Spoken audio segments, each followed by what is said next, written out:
There's a new weapon in the Home Office armoury, which today starts its journey being towed from Genoa to Portland Port, and in the south of the UK. And Richard Drax, the local MP, has already objected, a Conservative MP. It will house 500 men, only men. It'll cost £450 to berth per day, plus £15,000 to charter it per day. So it'll cost, getting on for £20,000 a day, and it's been hired for 18 months so far.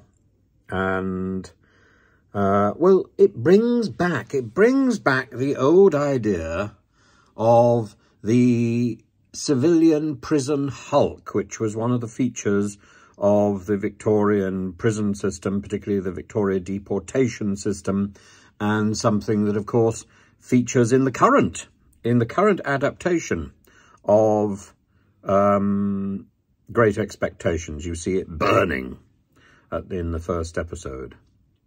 I don't know whether this is a particularly positive image. These things were decommissioned warships, a little bit like, oh my goodness, HMS Maidstone, which was used as a prison ship in Northern Ireland in the 1970s for suspected Republican paramilitaries and non-combatant actual supporters.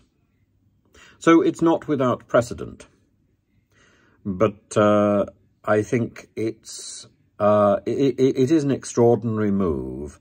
Now, you may ask, I would ask, why, if this was an option, if this is an option now, why was it not considered as an option 20 months ago, when the situation at the with people coming across the channel had already become difficult and housing had become difficult? Why was it not considered an option then? Well, presumably because the present government and the present Home Office wanted to put as much pressure on local people by using hotels and drumming up the propaganda against immigrants.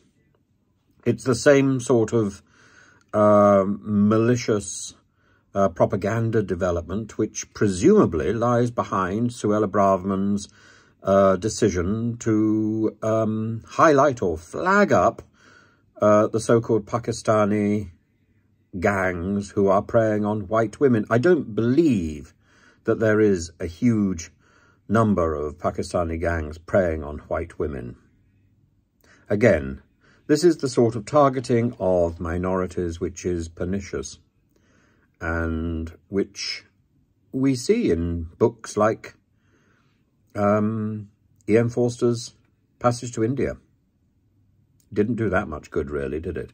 And I don't think this is going to do good in the long run. But we're transferring a problem from one place to another. What would actually sort this out would be the Home Office getting their act in gear and processing the people who have applied for asylum. And while we're thinking about that, the Nepalese Gurkhas who were guarding our embassies in Kabul, to learn that so many of them are being thrown out of our country after having given so much service, and after Joanna Lumley's campaign, is simply shocking. I was going to say simply farcical, but it's not a laughing matter. This is a matter for deep regret, that we are simply emerging as a society that is run by people who are thoughtless, careless, and who seem to be defined increasingly by greed. Case after case after case, incident after incident, where the people who have ministerial positions seem to be only intent on lining their own pockets or breaking the rules or breaking the laws, one after another. It's becoming almost absurd to open the newspaper and read these stories. Generic, another Home Office individual, has lost his driving licence for speeding down the M1. Are these people who are imposing such draconian laws on others incapable of keeping the law themselves? It seems they are. So why should they expect others to do what they cannot? I don't understand.